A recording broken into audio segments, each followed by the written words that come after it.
system to fill the pressure. And it never was quite sufficient. So occasionally you'd be playing along and the vibratos would die because they didn't have enough air or stuff like that. And one year it just started disintegrating. And the guy was doing a concert. He was having to take all kinds of stuff out, just trying to keep enough air in it to finish the program. Well, Joe went to the Spencer Company and had them custom build a new blower, and it's got a 75 horse motor on it.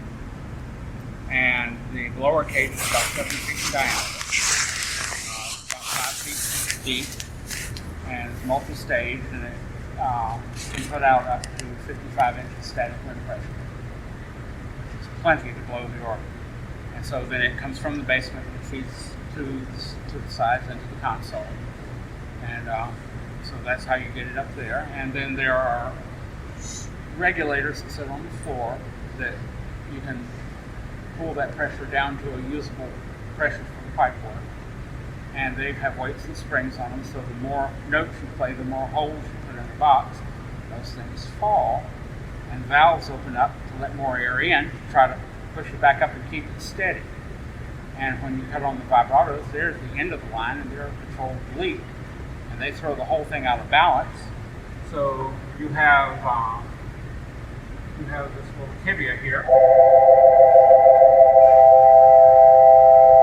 There it is steady, and then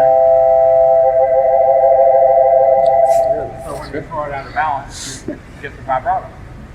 So the air pressure goes from down there through pipes up to there? It goes through big conduit pipe work. The wind lines that go to the chambers are about this big around. And then it branches off into smaller configurations, a lot like an HVAC system in a house. I mean, branches to the different places it needs to go, and then it breaks off into separate things, feeding each wind chest. So I was told that the organ that Joe patented, we talked about Joe, that Joe had used 7 miles of wires. Right, there is. What are the wires for? You have an electric relay that uses electromagnets and pneumatics to operate its contacts. The keying system is electric, but the things that make a lot of it work are air powered that makes the contacts come into play. So you needed electricity to get the air power right, to move up and hit the... We used to have to watch this ammeter here for the DC voltage. Now it uses a solid state system to power the electronic motor for the organ. But the cable that comes out of this console is about this big around. And it's about 6,250 wires. And that cable tracks all the way down to the bottom, and then it branches off and goes under the floors and comes up in the chambers and spreads out onto a separate relay system up there, and then that feeds all the magnets under the pipes. So it's like a big matrix. You have one for the keyboards and one for the tabs, and if the tab and the zone and the keyboard operates, that note plays. There's only about a dozen left in the theaters in this country that are original. And there are only about 4 or 5 that were considered deluxe still in place. Detroit and San Francisco, and Detroit and St. Louis Fox theaters, Radio City Music Hall, this one, a couple of others. And that's really the big ones that are left. And so it's just, I'm part of a group called the American Theater Organ Society. We're now international. We try to keep these things operational and playing before the public. For a while, a lot of them found their way into pizza parlors where they were all behind glass so you could see them operate. And so you can sit there, you play 6-7 hours a night taking requests. And then when you got off of it, this vertebra in the back of your neck, you pay somebody to park on it. Because you're busy concentrating and it felt like a knife. Yeah.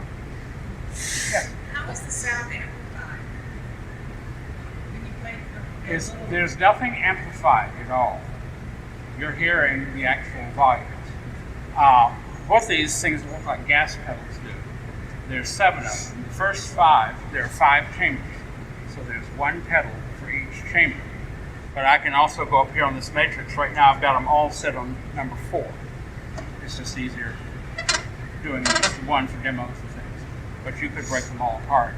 But what they do, they're what are called swell shades. They look like big wooden Venetian blinds turned sideways. And they're small, medium, and wide blades. And they're about that thick. And they get up to about this wide. And they're about 8.5 feet tall. There's 198 of them in the organ. And what it does is, with them closed, the organ's very soft. As I push the pedal, those things open one at a time, and it lets more and more sound in. The pipes only play at one volume. If you change the volume on them, you change the pitch, and that sort of thing. So they only play at one sound, but you turn them in the room and close the door. Just like at home, if you had the TV on in the room and you want to talk on the phone, the door closes, it gets softer. So it's the very, very same kind of thing. And so even like the little tambourine, it's just one little noise. Right. It's not very. Tambourines up there to get additional volume. And they're playing a little bit harder than the average player would play. So, but there's 2 bass drums, 2 snare drums, 2 tom-toms. A lot of the percussion is doubled so that you get additional power. But there's no... I did a program here back in the 80s with Streisand. She did a private concert for IBM and Coca-Cola. They wanted to use the organ. Jimmy Beers in the 30s was the house organist. He was also Cook's first vice president. And so, they said, you're going to have to accompany a singer. I said, give me a call. And about 8 weeks out, I got a phone call from Streisand. He talked about the show. When she got here, she said, now, where were the monitors for the organ?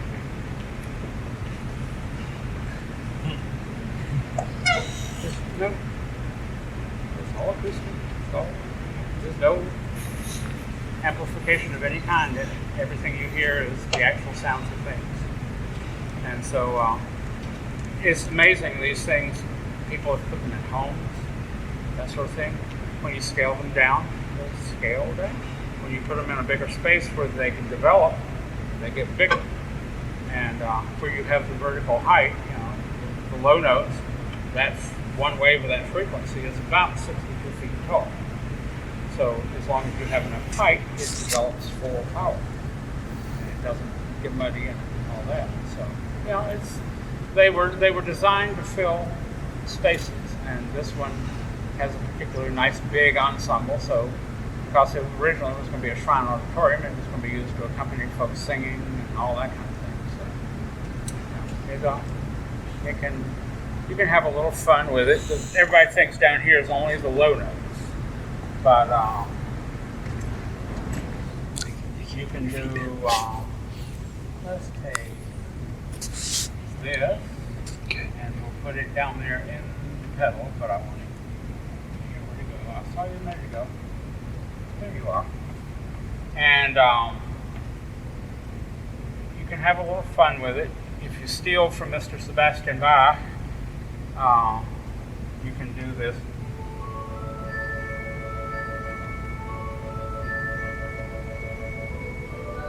And I did this one with Barbara.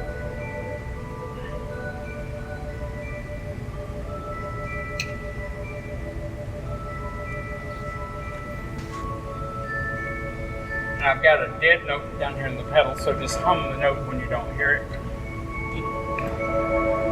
And I'll put that down here. Work for me.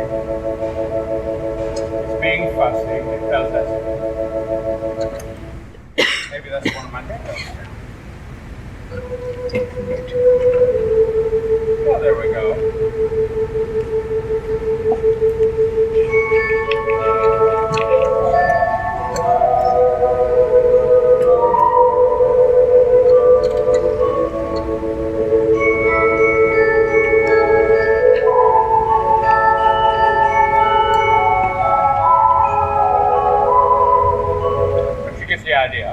Do evergreen, have a little fun with it. So let the pedal take the lead voice for a little bit, make it nice, and then it gets bigger. But we had a lot of fun with that. She loved singing with the organ. She'd never sung with one in a theater before. So we put the show together and had a good time. made all kind of racket. I think we're going to have to shut things down here. Were there any other questions that you wanted to ask before we left? Yes? Do you realize how incredible it is that you talk about Barbara Streisand singing with an organ? Like it's not a big deal. Well, I've So cool. worked off Like you and taught her that? I've worked off and on with a guy who used to do all the symphony at Chastain Park and places like that. We did all the presidential visits and all this kind of Rich's tree lighting when it was at Rich's and all Yeah. that kind of stuff. You don't need to explain. I just want you to realize that's ridiculous. Well, It was sort of that- a fake question. Well, through that, it's like I met Florida. practically all the big names through the years, and you find out the ones who are really good are just folks. They do what they do because they love it. The ones you have to be careful are the one-dimensional ones, and one of the most hateful ones we ever dealt with was No. she was backstage. When she walked into the opening of the stage, it's like they flipped the switch on her back and she did the show. When she came off and turned off, she went home.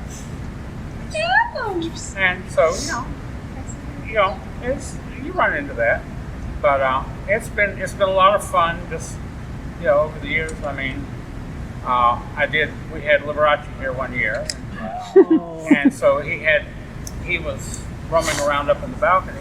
He said, somebody did something on the piano. So I told the guy who owned the sound company, I said, he wants you to do something okay. I said, I'm not going to do it, you do it. So anyway, I said, you want anything in particular, one of yours? And so I did a couple of his arrangements for him so he could hear them in the balcony. And afterwards she says, where did you get that? And I said, here, glass top brands and coats and candlesticks and all that. And I would do most of the orchestral parts reduced for the second piano. Occasionally we would get into battling piano stuff. And it was a lot of fun. I'd have to pick him up at the airport and haul him back on Friday afternoon so he could be back in Vegas to do Friday, Saturday, Sunday. Then he'd fly back into town. So we'd do the next week. So it's... So Babs, this no big deal to you. On that positive note, may I ask you to play us out of here? All right. What I've been doing is my favorite thing from Lloyd Webber's Phantom, which is let you hear the nice, soft things out of the organ. This is music of the night. Oh, Thank you. awesome. Thank you so much. Sure.